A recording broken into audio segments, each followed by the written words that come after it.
Bonjour et bienvenue. Vous écoutez Nolotech Podcast.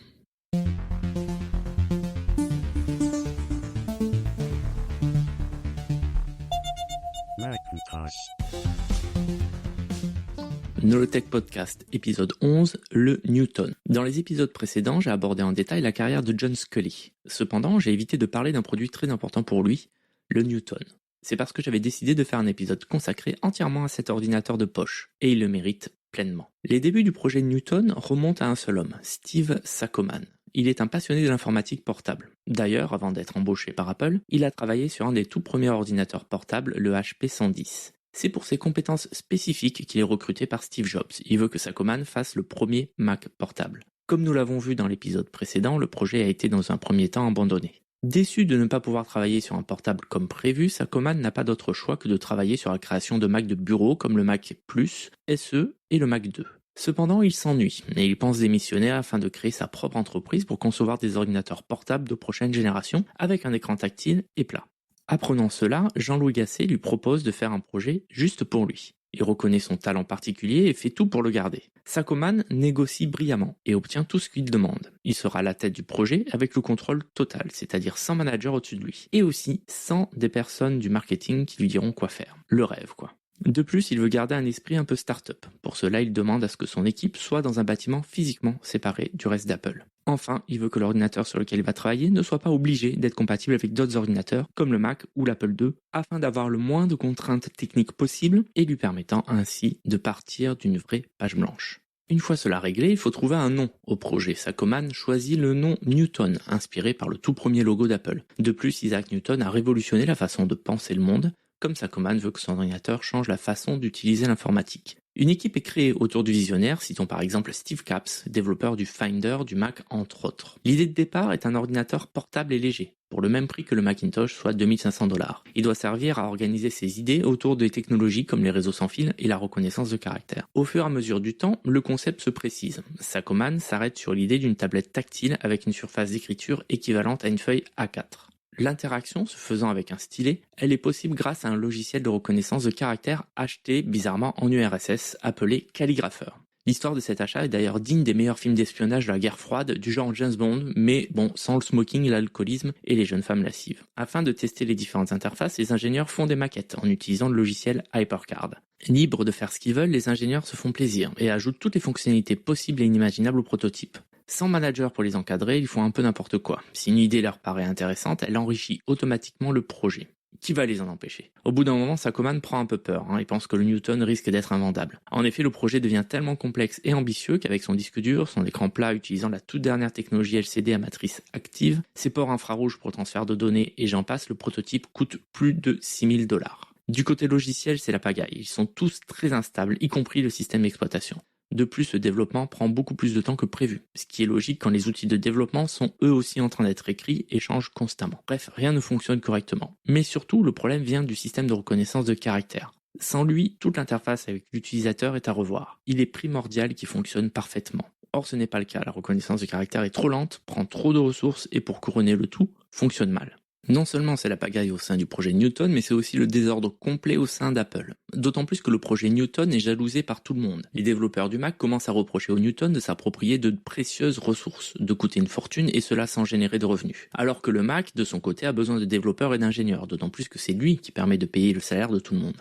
Le secret qui entoure le projet Newton commence à passablement énerver le reste de l'entreprise. La paranoïa est de mise, d'autant plus que la plupart des gens, même en interne, ne savent pas vraiment ce qu'est le Newton. Tout ce qu'ils voient est que le projet devient de plus en plus gros, leur empêchant d'embaucher pour leurs propres besoins. Quand les équipes du Mac doivent se serrer la ceinture, ils voient l'équipe Newton dépenser sans compter. Saccoman doit alors se justifier et défendre son projet de plus en plus souvent, d'autant plus que Gasset ne peut plus vraiment le couvrir, étant donné que lui aussi commence à être sur la sellette à cause de l'échec du Mac portable. Quand Gasset est remercié, Saccoman sait qu'il a perdu son seul allié au sein de la direction d'Apple et décide de partir. Ainsi, le projet Newton est orphelin de son papa, ce qui le met en danger, d'autant plus quand, en interne, un rival apparaît. Un groupe appelé Advanced Technologies Group s'est formé et a pour objectif de faire une sorte de PDA appelé Pocket Crystal. De plus, cette entité regroupe les plus grosses stars d'Apple, citons par exemple Bill Atkinson, Mark Porat, Andy Hertzfeld et Susan Kare. Mandaté par Scully pour faire le ménage parmi les projets dispendieux de Gasset, Larry Tesler rend visite au projet Newton et Pocket Crystal. Il est très impressionné par le prototype du Newton et décide de prendre la tête du projet. En parallèle, Scully sait qu'il faut un produit pour prendre la suite du Macintosh. Depuis la sortie de son livre, il pense que le futur de l'informatique passe par une tablette. Il a formalisé cela avec son Knowledge Navigator. Quand Larry Tesler lui montre le projet Newton, il est emballé et décide de protéger le projet.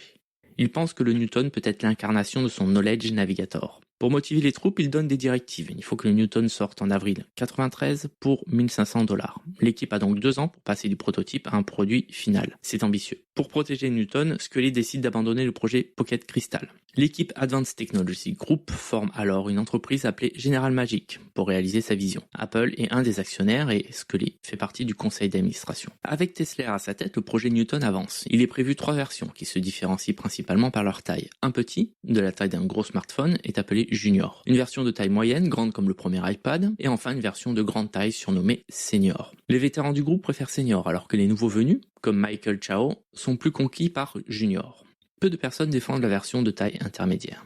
Chao est le premier défenseur du Junior. Il a travaillé sur le Mac portable et ne veut pas répéter les mêmes erreurs. Il est persuadé qu'il faut une version petite et pas chère qui aura une chance de séduire le grand public. De son côté, Tesla veut prouver que le concept fonctionne avec Senior, permettant de bien meilleures performances. Il pense qu'il sera plus facile de faire une version plus petite et moins puissante une fois la version haut de gamme sortie. Tesla a peur qu'une version petite soit trop limitée dans ses capacités techniques et de ce fait ait du mal à démontrer que le concept fonctionne. Chao arrive à convaincre Scully de se focaliser sur Junior et non Senior. Scully donne même une contrainte physique, le Newton doit pouvoir tenir dans la poche de sa veste. Cela paraît simple, mais c'est tellement difficile pour l'équipe de designers qu'ils pensent sérieusement emprunter la veste de Scully afin d'agrandir sa poche de quelques millimètres. Le matériel du Newton évolue constamment.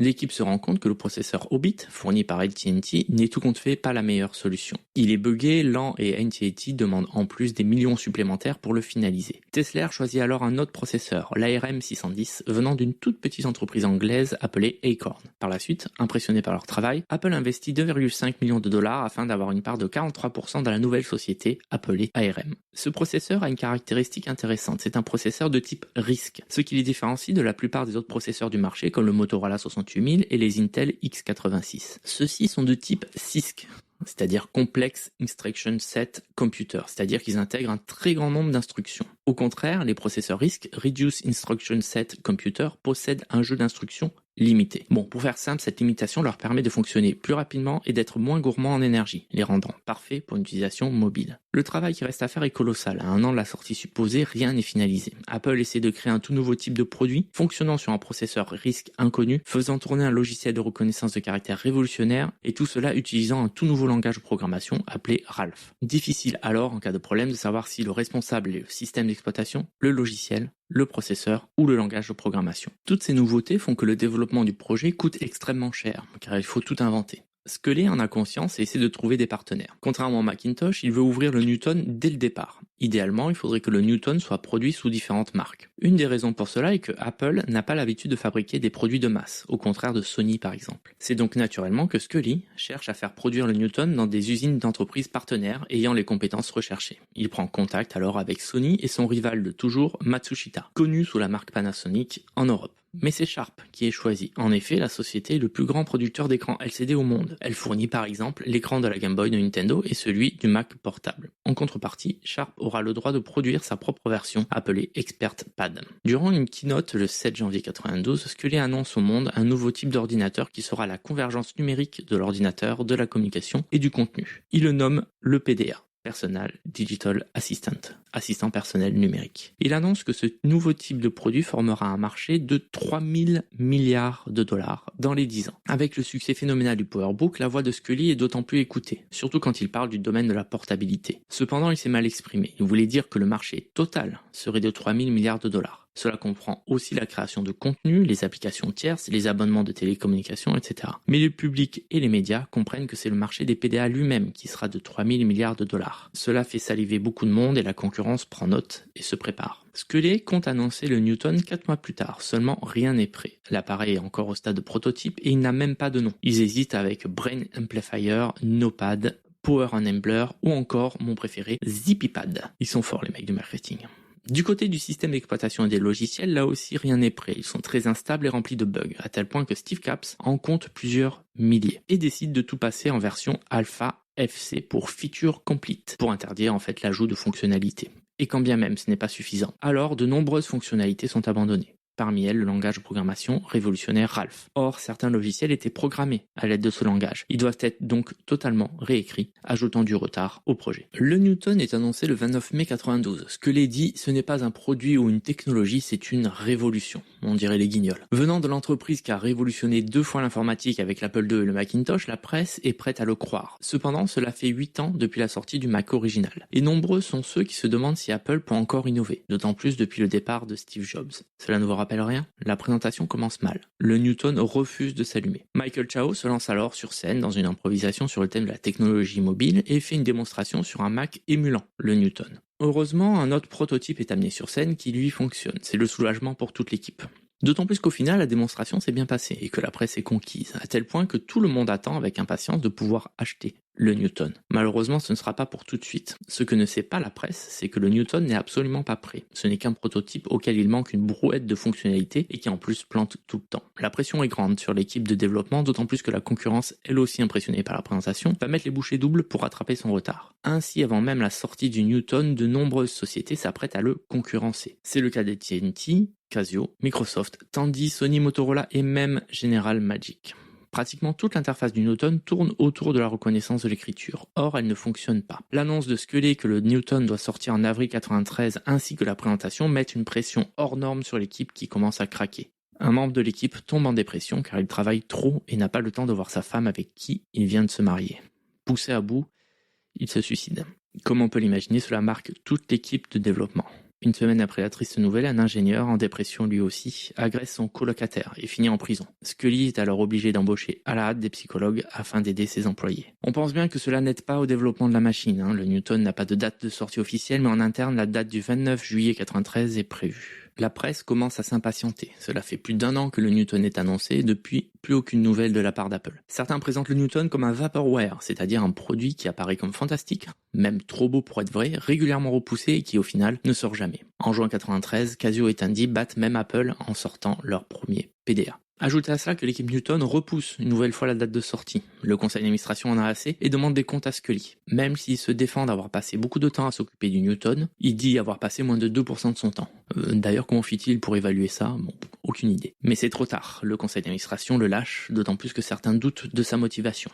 Il semble ne plus vraiment vouloir diriger Apple. À ce propos, alors qu'il négocie une éventuelle fusion avec AT&T, il est approché par IBM pour devenir son CEO. Comme on peut l'imaginer, cela énerve le conseil d'administration au plus haut point. Il lui est reproché aussi de passer trop de temps à aider Bill Clinton dans sa campagne présidentielle. Et puis il va falloir aussi annoncer une perte historique de plus de 180 millions de dollars pour le dernier trimestre. Il faut donc faire quelque chose, il faut envoyer un signal fort. Tout cela donc pousse le conseil d'administration à remercier John Scully. Mais avant cela, il doit faire le lancement du Newton, qui est enfin disponible à la vente en août 93. Quand il le présente sur scène, Scully apparaît fatigué. Il sait que son histoire avec Apple est finie. La présentation impressionne. Le Newton est montré en train d'envoyer un fax et de se connecter à Internet. Il peut même envoyer des mails. Cependant, ce qui est retenu, c'est sa reconnaissance de caractère qui semble enfin fonctionner. Tellement que cela ressemble à de la magie. En effet, en écrivant à la main avec le stylet la phrase « Déjeuner avec Bob demain », des actions s'enchaînent sur le Newton. Premièrement, la phrase se transforme en texte, comme si elle avait été tapée sur un clavier. Ensuite, un événement correspondant est créé dans l'agenda le lendemain, à midi. Enfin, la personne appelée Bob est associée au rendez-vous en cherchant dans le dernier Bob accédé dans la liste des contacts. C'est fantastique, le public est subjugué. On croit vraiment que le Newton est une super intelligence artificielle. Le problème, c'est que tout le monde croit que cela fonctionne ainsi tout le temps. La réalité est très différente. La reconnaissance d'écriture ne fonctionne pas bien. Apple annonce qu'elle s'améliore avec le temps car le Newton apprend à reconnaître l'écriture particulière de son propriétaire.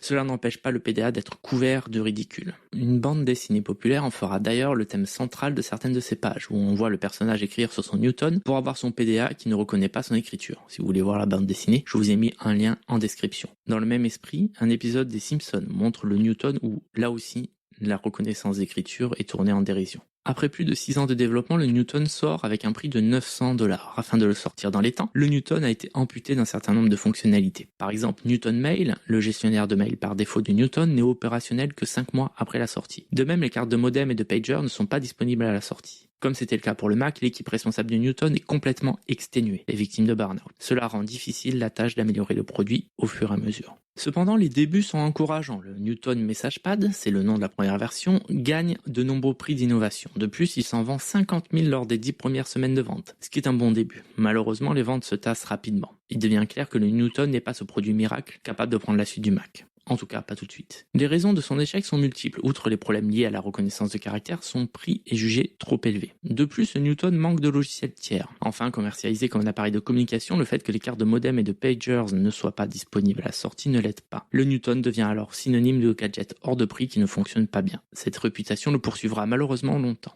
Heureusement, Apple ne se repose pas sur ses lauriers et essaye de continuer le développement du Newton avec de nouvelles versions. Malheureusement, elles arrivent lentement à cause de l'équipe totalement éreintée. 9 mois après la première version, le MessagePad 100 et 110 arrivent en magasin. La version 100 est tout simplement le Newton original, mais avec le système mis à jour avec la version du 110. Le 110, lui, est tout nouveau. Contrairement au 100 qui est fabriqué par Sharp au Japon, le 110 est fabriqué par Inventec à Taïwan. Son design est amélioré, avec un écran de protection rabattable. C'est le premier produit dont le design a été conçu par Jony Ive, et c'est une réussite. L'autonomie double en utilisant des piles AA au lieu des piles AAA, et il est en plus possible de lui ajouter une station de charge avec des piles rechargeables. Pratique. Il possède aussi 3 fois plus de RAM.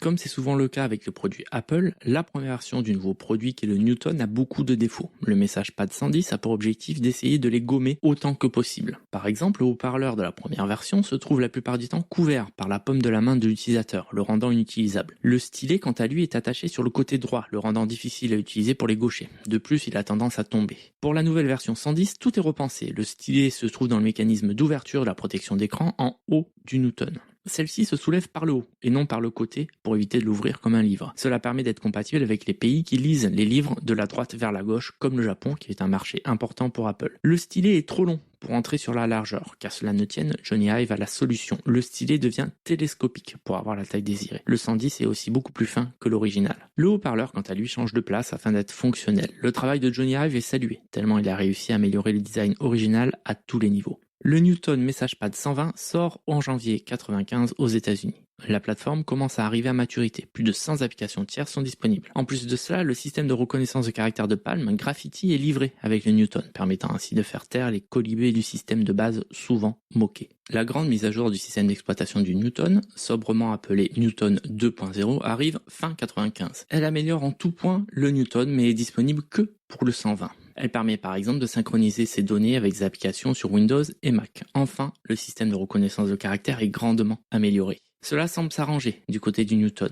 Des nouveaux appareils avec un tout nouveau système d'exploitation, un écosystème d'applications tierces vibrant de vitalité, il semble que la plateforme Newton est bien lancée. Malheureusement, c'est du côté d'Apple que c'est la bérésina. Je rentrerai plus en détail dans un prochain épisode, mais sachez qu'à partir de 1995, Apple entre dans une crise grave qui la met en danger. Spindler est remercié pour laisser place à Amelio qui a la réputation d'un cost killer. Des rumeurs courent disant que le Newton sera le premier produit annulé. Cela fait suite à une étude disant que la plateforme a coûté 500 millions de dollars à développer sans rien rapporter. Cependant, la surprise générale, Amelio n'annule pas le Newton et au contraire dit publiquement que c'est une des technologies les plus importantes chez Apple. C'est dans ce contexte particulier qu'est annoncé le MessagePad 130, premier Newton avec un écran rétro-éclairé. Enfin, rétro-éclairé mais à la demande, pas tout le temps. Il permet de se connecter plus facilement à Internet et a tellement de RAM qu'il peut maintenant faire du multitâche. Apple abandonne l'idée de vendre le Newton au grand public et vise plutôt un public de professionnels. Son prix d'ailleurs le démontre, 800 $. Ce n'est clairement pas pour tout le monde. D'autant plus que le concurrent direct, Palm, vient de sortir des versions plus de 2 fois moins chères. Cela ne s'arrange pas avec la sortie du MessagePad 2000 qui coûte lui 1000 $. Apple répond que son prix est élevé car il remplace un ordinateur portable. Dans la pratique, ce n'est pas du tout le cas. Impossible de n'utiliser qu'un Newton. Cependant, il est vrai que le 130 est une vraie bête de course, avec son processeur cadencé à 160 MHz, à comparer aux autres Newton cadencés à 20 ou 25 MHz. Il est installé avec le système Newton 2.0 qui a une réelle avancée. Et puis il est livré avec des logiciels de qualité, comme un gestionnaire de contacts, un agenda, une application de liste de tâches. Il peut envoyer des fax, envoyer des mails, il permet d'enregistrer de l'audio et d'écouter de la musique. Et a même un navigateur web. De manière générale, les applications sont beaucoup plus réactives et la reconnaissance de caractère est enfin instantanée. Outre les applications fournies par défaut, il existe beaucoup d'applications tierces, telles qu'un traitement de texte, un tableur, des logiciels de composition musicale ou encore de nombreux jeux. Le Newton devient peu à peu une machine multimédia, terme à la mode à l'époque. Un produit bizarre, le eMate 300, sort en même temps que le 2000. Le eMate 300 est une sorte d'hybride entre un Newton et un ordinateur portable. Il ressemble physiquement à un ordinateur portable avec son clavier physique qui se referme sur son écran, mais celui-ci est en noir et blanc et on doit l'utiliser avec un stylet. Il est fait pour le marché de l'éducation et son design fait sensation. Le design de l'eMate 300 sera l'une des inspirations principales des futurs ordinateurs Apple, avec son plastique transparent translucides aux formes généreuses. Il était prévu d'ailleurs que l'E-Mate 300 soit vendu avec des modèles de couleurs différentes. Des prototypes violets, rouges et orange ont été produits mais jamais vendus. Les 2 derniers Newton se vendent bien et tout le monde pense que la plateforme est sauvée. Cependant, Palm aussi a des ventes astronomiques avec ses Palm Pilot Personal et Professional, vendus 300 et 400 $.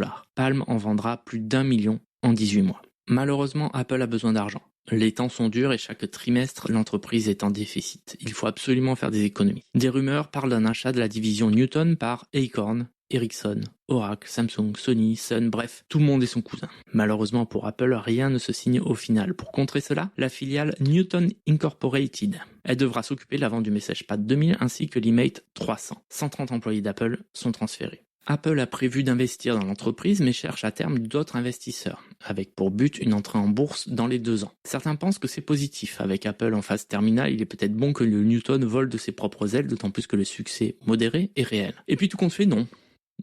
Comment ça, non ? Tout compte fait, non. Apple revient sur sa position et ne veut plus que le Newton soit géré par une filiale. Newton Incorporated est donc annulé. Pourquoi ? Parce qu'Apple vient de changer encore une fois de CEO. Au revoir Amelio, qui a tenu 18 mois, et rebonjour Steve Jobs, le seul, l'unique, qui devient CEO d'Apple pour la première fois. L'idée de la filiale venait d'Amelio, et cela ne plaît pas à Jobs. Même si publiquement il soutient le Newton, d'ailleurs ne vient-il pas d'annoncer le MessagePad 2100, la réalité est tout autre. Dès la fin de l'année 97, plus personne ne travaille sur le Newton sous ordre de Steve Jobs. La plupart des employés sont partis pour travailler chez le concurrent Palm ou transférés en interne chez Apple. Apparemment, les ventes des Newton se sont ralenties en 97 et en 98. Apple annonce tout simplement la fin du Newton. Je ne peux m'empêcher de faire remarquer à quel point l'histoire du Newton ressemble à celle du Macintosh. Bon, mis à part la fin. Au départ, c'est une petite équipe qui a pour but de révolutionner l'informatique qui travaille à l'écart du reste de l'entreprise. Le nouvel appareil doit remplacer l'ordinateur populaire de la marque, l'Apple II pour le Mac pour le Newton. Les 2 projets provoquent la jalousie du reste de l'entreprise. Les 2 nouveaux appareils utilisent de nouvelles technologies et est prévu pour être commercialisé sur un nouveau marché. Le projet de départ est mené par un homme qui est rapidement remplacé, Raskin pour le Mac, Saccoman pour le Newton. Le projet est par la suite pris sous l'aile d'un des hommes forts d'Apple, Jobs pour le Mac, Sculley pour le Newton. Et le projet est victime de nombreux retards. Après la sortie, les ventes ralentissent, scellant le sort du responsable. Jobs est en partie écarté d'Apple à cause de la mauvaise performance du Mac sur le marché, alors que Sculley, lui, est mis à l'écart à cause des nombreux retards du projet Newton. C'est comme si Apple, à cette époque, n'apprenait pas de ses erreurs. Peut-on dire que le Newton est un échec ? Effectivement, au cours des 2 premières années de commercialisation, seuls 140 000 exemplaires sont vendus, soit 10 fois moins que de Palm. Cela paraît insuffisant, d'autant plus quand Sculley annonçait le Newton comme le sauveur d'Apple, comme le produit pouvant créer un renouveau et une nouvelle croissance. Seulement le Newton ne générera jamais plus de 1% du chiffre d'affaires d'Apple.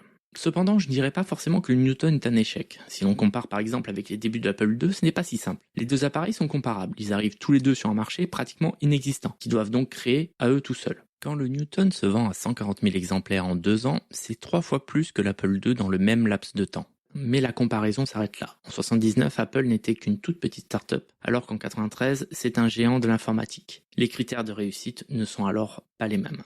D'autant plus quand les annonces de Sculley ne laissaient pas le choix au Newton. Avec son marché de 3 000 milliards de dollars, ses dires sur la révolution à venir, ses fantasmes sur le futur de l'informatique mobile, il est clair pour tout le monde que le Newton va être un succès sans précédent. L'objectif était bien trop ambitieux par rapport à la réalité. Enfin, le développement du Newton a coûté une fortune. Ou un pognon de dingue, comme dirait l'autre. Tout ce qui se trouve dans l'appareil est à la pointe de la technologie de l'époque. Tout a dû être inventé, que ce soit par la reconnaissance au caractère, la communication de données mobiles, l'interface avec le stylet, la miniaturisation, la gestion de l'autonomie, etc. Ce genre d'investissement est conséquent et prend des années à être amorti. Le retour sur investissement du Newton n'est pas arrivé aussi rapidement que prévu. Malgré cela, le Newton aura un impact important sur le marché. De nombreux PDA sortent par la suite, comme les Palm. Microsoft, de son côté, crée un système d'exploitation pour PDA, appelé Windows CE, qui permet à d'autres entreprises de se lancer sur le marché, comme HP ou Dell. Outre son influence sur le marché des PDA qu'il va créer, le Newton permet aussi d'anticiper l'arrivée des smartphones. En effet, de nombreux smartphones sont au départ des PDA auxquels sont ajoutées des fonctionnalités de téléphonie, comme les handsprings. Et puis il est assez aisé de voir que le Newton est en quelque sorte le grand-père de l'iPhone. À ce propos, vous vous rappelez de Steve Saccoman ?